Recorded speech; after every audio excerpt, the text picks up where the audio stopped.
everybody. Welcome into Author Insights with Jake Lynch.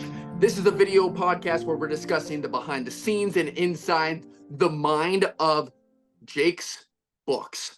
We have 10 episodes coming your way for each part of Jake's newest book, Broken to Beautiful. This is a story about a teenage girl going through tragedy and suicidal thoughts, how she finds God, and how a relationship with God transforms her and the people around her, all going from broken to beautiful. You can buy this book on Amazon in Kindle or paperback version, and the audiobook comes out this summer on Audible. Lots to look forward to. Thanks so much for watching. Welcome on in.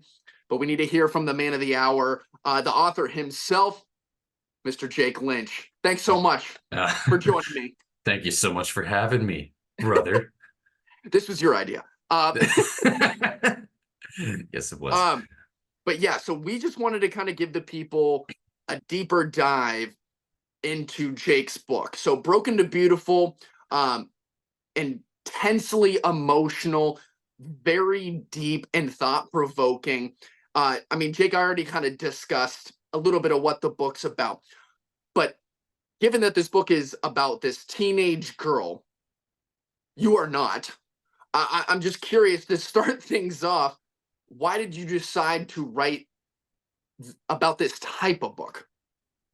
Yeah, it was a very gradual process learning how to write a book, because this is my first novel that I've ever written, and that's always very challenging. So you ask yourself the question, where is this going? And I wasn't always sure where I was going, but I stuck with a topic that I knew about. I would say, like, I didn't want to focus on something I knew nothing about and try and write that and have it be like, oh, this guy actually knows nothing of what he's talking about. So I stuck with just something simple. I didn't want to do anything crazy.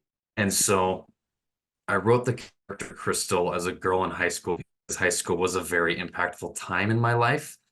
And she, like the main character, and I relate a lot because she dealt with loneliness a lot and I dealt with loneliness a lot. So it took on a life of its own the more I started writing it, because it became a story about friendship and socializing, but also like dealing with, your inner problems as you try to live in high school, essentially. And so the struggles helped fuel the journey, because with the main character, Crystal, dealing with depression and suicidal thoughts, it helped pave the for me of where I wanted the book to go, because I wanted her to go broken to beautiful. But it's about the journey as you watch that happen and what changes in her as she goes through this journey and the people that she encounters, essentially. Yeah, I think a lot of people, when they see, oh, this is like a Christian book or there's Christian themes in it, some people don't believe in that, which is totally fine. They might get turned off to that idea. But one of the things that I really respect that you did, and this book is relatively thick, but it really dives into, yeah, okay, this girl finds God, but she also went through every single doubt or had a thought where anybody, whether they are Christian or not, kind of had in their mind, like, oh, does God exist? Why is Jesus the Son of God? Why did you want to dive so deep into that? I wanted to make it as real as possible.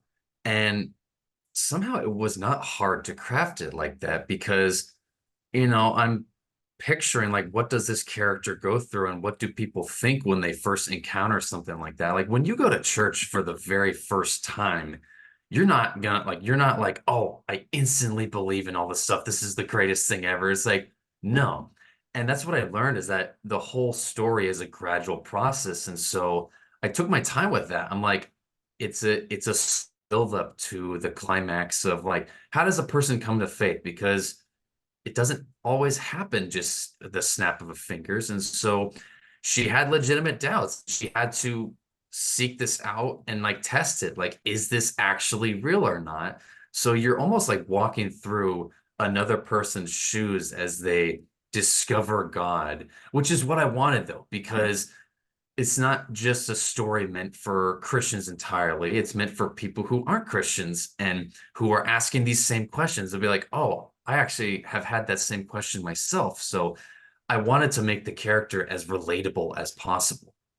And I think you did a fantastic job because I mean, I've been a Christian my whole life, but when I was in college, that was a time where I really wanted to challenge my faith. And so many of the questions and doubts that I had were something that Crystal kind of addressed within this book. And I was like, wow, I feel seen.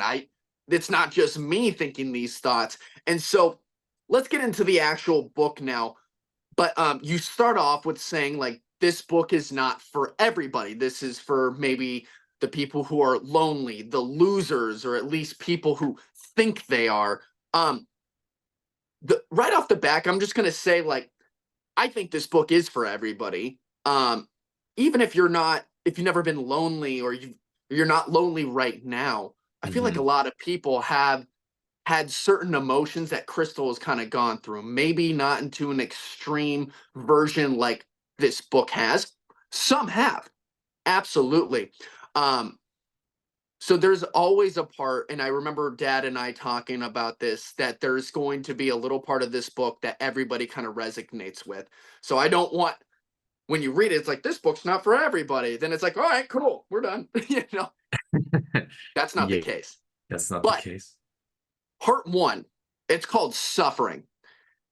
And it dives deep into the dark depths of your mind where a lot of people can get stuck. You don't want to go there, but just open up the story for us.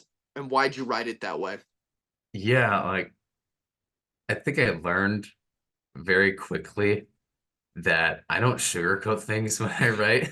Nope. I, I want to make it as real as possible. And guess what? Real life sucks sometimes, okay? And so I started off hard. Don't make a joke out of that. But and so I started off that way.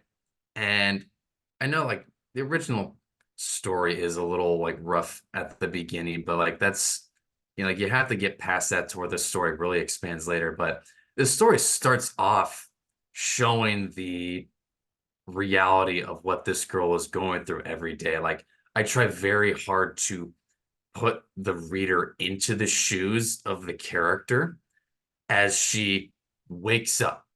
Like the first scene is her waking up in her bed and she feels totally empty and depressed. And she's like, why even get out of bed today? And people relate to that. People are like, why do I get out of bed? And she, has breakfast, then she goes to school, and everything feels great to her, a loner. She doesn't have any friends. Like going to school is not an appealing to her. She goes there and virtually no one knows, no one talks to her, and she doesn't talk to anybody either. But this you go through the harsh reality of one day in another person's life. And just like the first chapter is just sets the tone of like, this is what someone else is suffering through. And, I want people to read that so that they can understand that, oh, not everybody is going through like the same thing I'm going. This person's actually going through this kind of pain, and I never knew that. So the first chapter really sets the tone for that. And like it's like there's not a lot of like outward dialogue in the first chapter. A lot of it is inner dialogue with the main character. She doesn't talk the entire first chapter until she gets home. And so it's meant to show a lot of the inner thoughts of the main character and just what she's going through and how hard it is to live this kind of life. Is that something you personally relate to? Because when I was reading that, I knew exactly how she kind of felt. When I graduated college and I moved to my first job in Colorado, very small town, I didn't know anybody. And it was like completely starting over. I didn't have any friends. And I felt that loneliness at a Mm. deep level. And it was either crying myself to sleep or not really wanting to get up in the morning. I felt that. Um, and I'm curious, is that something that are you connected with Crystal in that way? Yes, the answer is yes to that. Like there are a lot of personal elements that Crystal and I share, which is why it was so easy to write the character, and which is why Crystal is very relatable to virtually anyone who has experienced loneliness, you know? And that's why the character is so wonderful because she can relate to so many people. And, like writing that first chapter, I stuck with a lot of what I knew. So, like, not every detail is 100% like similar to me, but there are some scenes in the chapter that are relatable, just like sitting in a classroom and you're having some thoughts and you're feeling totally depressed and you don't want to think them but you can't shut your mind off. It's just like not being able to turn off the like dialogue in your mind, and it just drives you crazy and then just tires you out and you just feel like crap. While on the outside, you look fine to everyone else. So it was not hard to write that kind of character because I stuck with what I knew, I basically brought the inner dialogue and I just put it on a piece of paper. Yeah. I remember you kind of having some tough times in high school. I mean, I was away in college. We only spent 1 year in high school together as my senior year, your freshman year. Mhm. But high school's a weird time. Um, some people are good at making friends, people being popular. Sometimes it just comes naturally. But you know what doesn't? Some like making friends or getting uncomfortable to try to make friends. That is that's not natural to a lot of people. I know. It's for some reason, it's just like, why is it unnatural? It's like, why is it uncomfortable? And like, that's kind of what the first chapter asks about. It's like, why is it uncomfortable? Why is it so weird to go up and talk to someone, especially in the teenager years? I Because was about to say, yeah, please elaborate.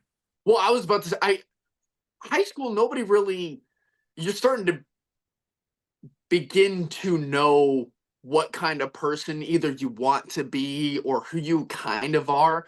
I feel Yeah, like the high school and college years, you're really trying to find yourself. So you question everything, things, you're starting to get introduced to a bunch of these adult things in life. And a lot of high schoolers just don't know how to react to that. But like one of the things is like you need to learn how to talk to people, whether you like to or not. yeah, Um, and that's hard sometimes. yeah, yeah.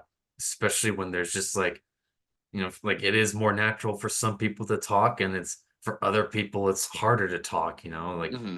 so it's easy to like to relate to introverts when it's like I don't really want to talk. I just want to like sit in my corner and just go on my phone or read a book or Yeah, something. It's like I don't want to be around people because people make me uncomfortable. But like, it's part of growing up, and it's high school is such an awkward time, and that's why college was very good because you get to grow into yourself and gain more confidence and be like, okay, yeah, like things are gonna be all right. Like I'm enjoying life and it's a lot of fun.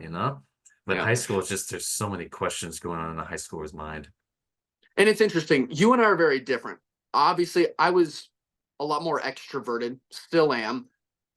Always will You, be. yeah, you, I think are like what 80% introvert, 20% extrovert.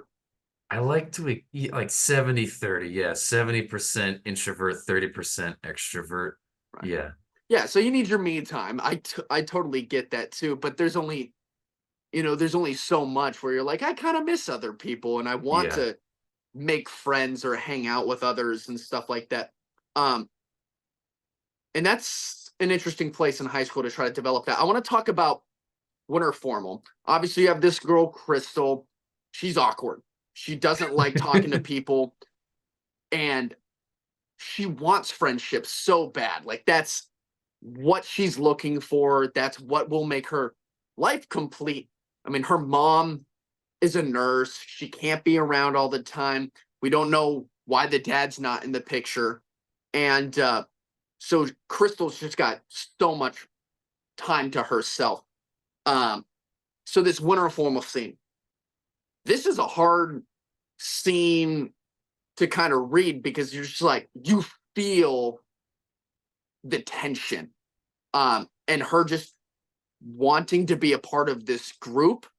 But go ahead and explain what happens next and why you wrote it this way. Yeah, so that winter formal scene, it developed, but like that's based off an actual scene from my own life.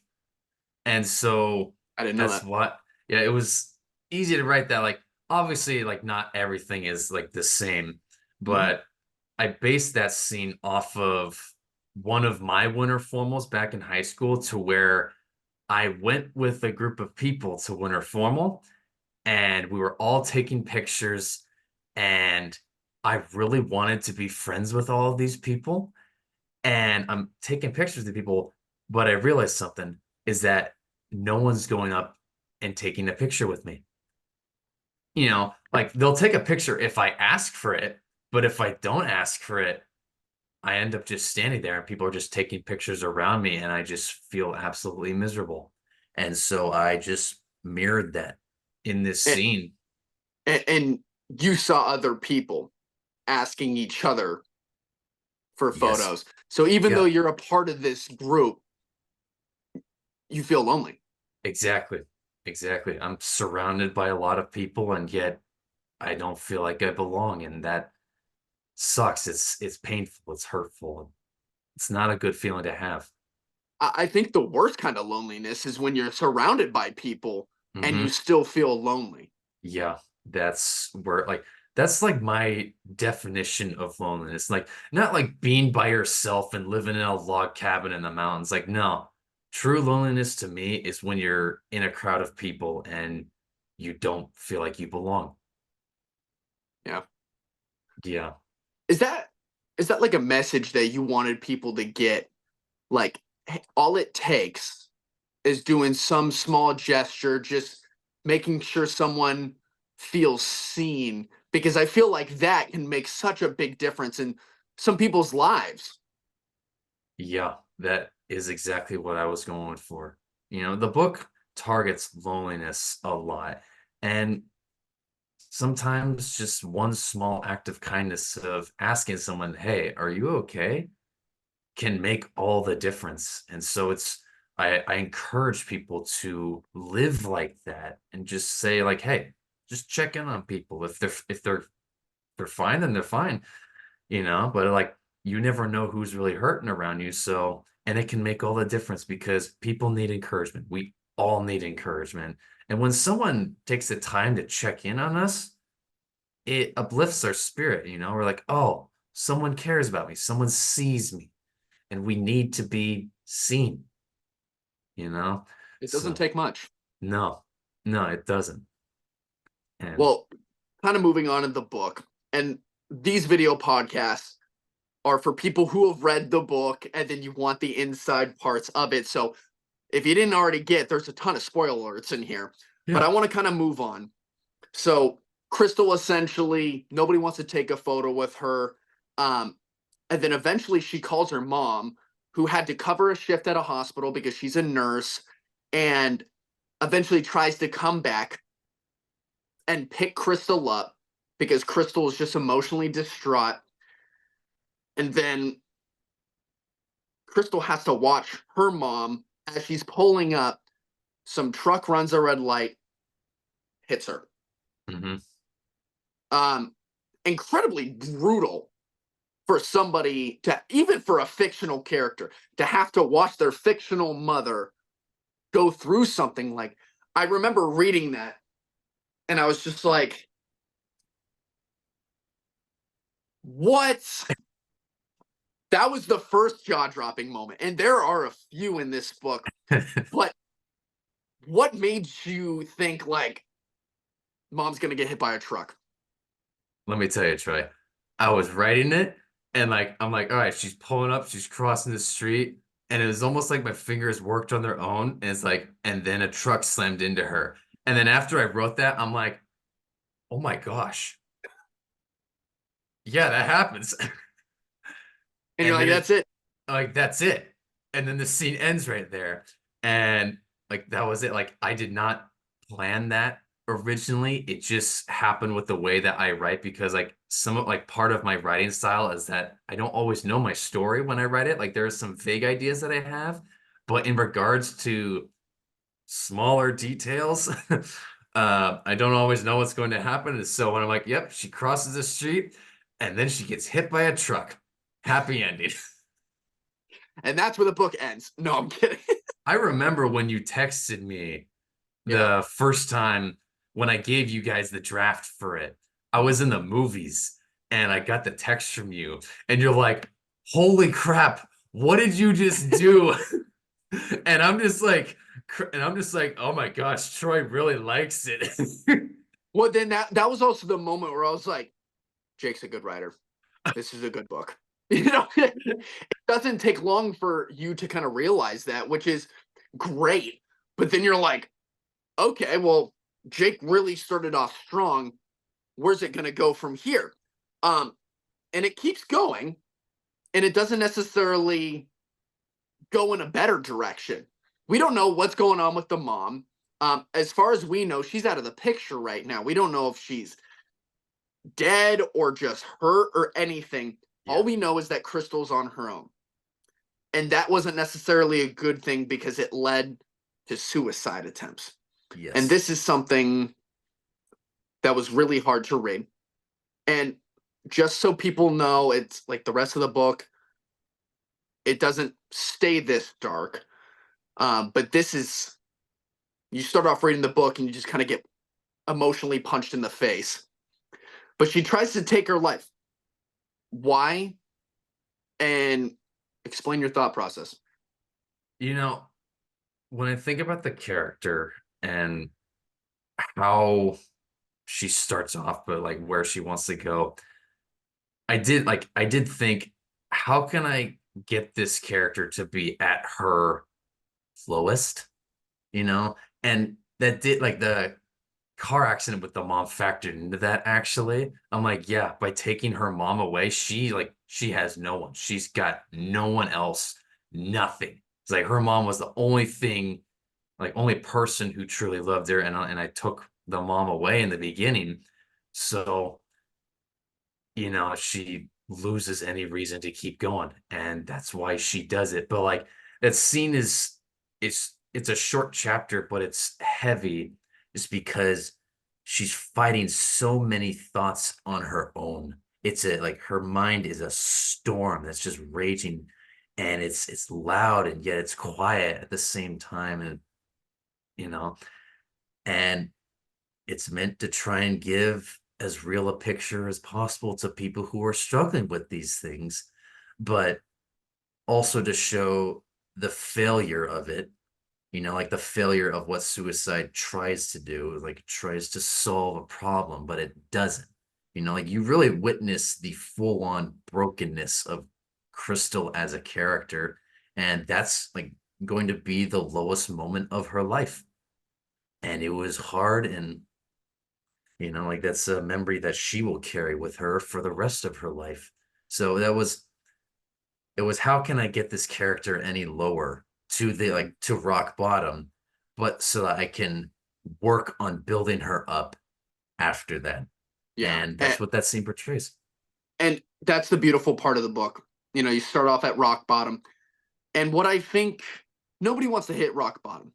And nobody wants anybody else to hit rock bottom. But it is almost poetic how God can take somebody who has nothing left. And that is what it takes sometimes for people to ask themselves the tough questions. Is there a God? What's the point in life? Why live if nobody loves me? Mm-hmm. And you dove into all those questions, but it took Crystal a little bit to ask those questions, Yeah. which I feel like is a pretty natural thing. Mm-hmm. Yeah, it took her a while to ask those questions, but the horribly beautiful thing about it is that she wouldn't have started asking those questions if she hadn't gone through that experience. Like you said, like people don't want to be at rock bottom, but God can, change us from that. It's when we're at rock bottom that we're most likely to change. And Crystal had to hit rock bottom so that she could change, because what was her life before that? Like, she had her mom, but her life was still awful, you know? So in a interesting way of writing it, she had to go through this experience so that she could grow into the beautiful character that she becomes, and cause her to ask these questions and start her journey. I was like, she hits rock bottom, but the story doesn't end there. And I don't like stories that end without a happy ending. I'm like, no, Yeah. I like redemption stories, stories of where characters rise up from the dirt and become something better. And that's where it starts. It starts off rough, very hard. I don't sugarcoat it, but afterwards it gets better. And you see that gradual journey that she goes through, just so you can relate to it. It's a slow burn, but it ends up with a fire at the end where Yeah. you're fired up Yeah. and you're like, wow. And I think a lot of people, they could read this book and be like, well, this is fictional. Like this isn't real. Even if you relate to it, the book's not real. And like, yes, maybe that's a solid thought. That's good. But I feel like like everything you kind of read about when it comes to God or church or something like that, that's all coming from very real things. This is almost like a Lee Strobel case for Christ type of journey. Was Mhm. that something you wanted to go for? Yes, that is exactly what I was going for, because I know it's a fictional story, but after I wrote it, I realized this is a fictional story, but it can be anyone's real story. I wanted to put the reader into the shoes of the character and have them go through their struggles, have them feel their pain and go through it. So it essentially feels like you're living through another person's testimony, like as you're reading their life on the pages. And that's exactly what I wanted. I wanted to make this book as real as possible, even though it's a fictional story. But fiction can have an effect on you. I mean, yeah, I think that so many people, you look at like Harry Potter or Star Wars, I mean, Yeah. people are impacted by fiction. And so many of the most beautiful fictional stories, they have real life messages or real Yeah. life themes. And one thing that I think, I don't know if I've never personally had suicidal thoughts. I know you have, and that was a sucker punch straight to my schnoz. But one thing that I know we've kind of talked about in the past is your suicidal thoughts. It wasn't just like Crystal thinking, oh, I'm going to kill herself. It was Crystal almost talking to herself in her head, Yeah. and she's convincing herself to kill herself. There's a part of her that doesn't want to, and there's a part of her saying, do it. At the beginning, why did you want to do that? And why was the voice that wanted Crystal to kill herself so much stronger at the beginning? Just because she had nothing to hope for. And, like, we don't talk about it too much, but there is a lot of dialogue that goes in on, that happens in our brains. And, we talk to ourselves in our brains.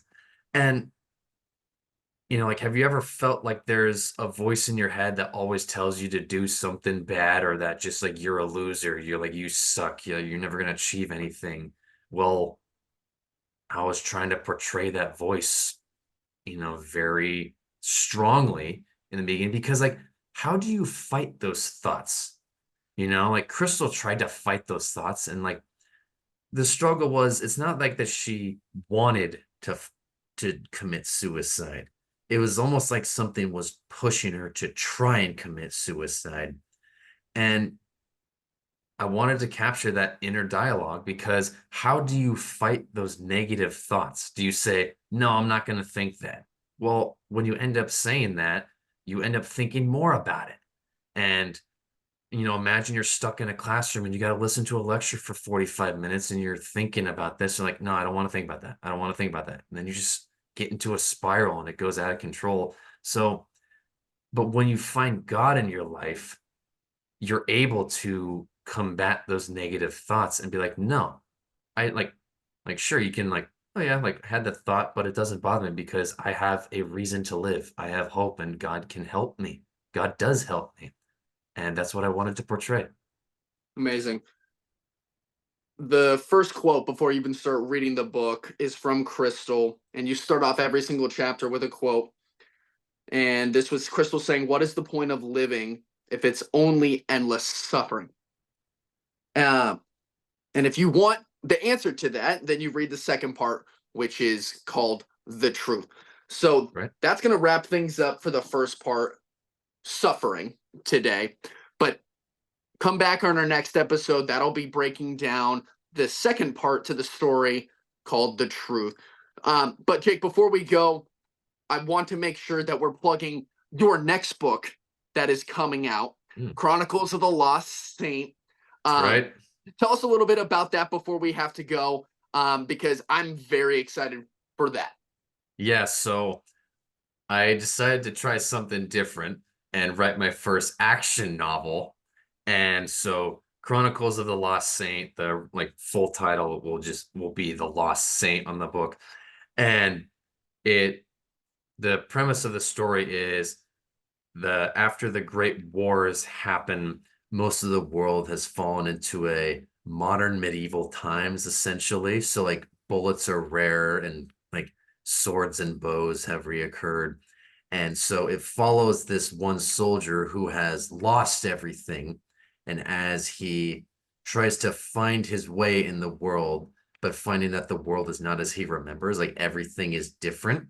And so he strives to be a moral and righteous man when he finds that the world is full of chaos and murder and betrayal. So it's the start of a series that I'm very excited to get into. And it's an action series. So like the inner boy inside me is like, yeah, yeah, yeah, yeah, yeah.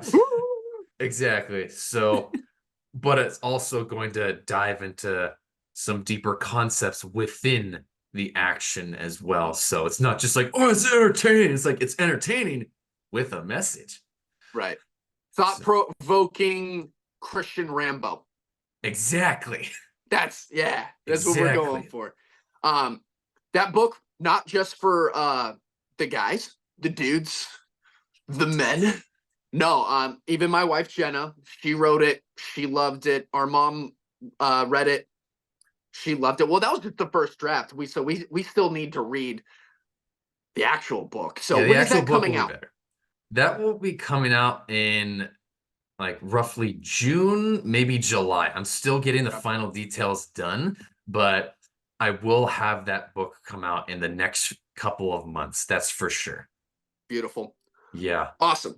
Well, that's going to wrap up this episode of Author Insights with Jake Lynch. Lots to look forward to this summer with The Chronicles of the Lost Saint coming out, paperback and Kindle version on Amazon. And then you could also buy Jake's audiobook that comes out this summer as well, Broken to Beautiful. It's good. I can't wait to listen to that as well. But that's going to wrap things up. Next week, come back, part 2, called The Truth. We'll have much more to break out then. Thanks so much for watching Author Insights with Jake Lynch. We'll see you next time.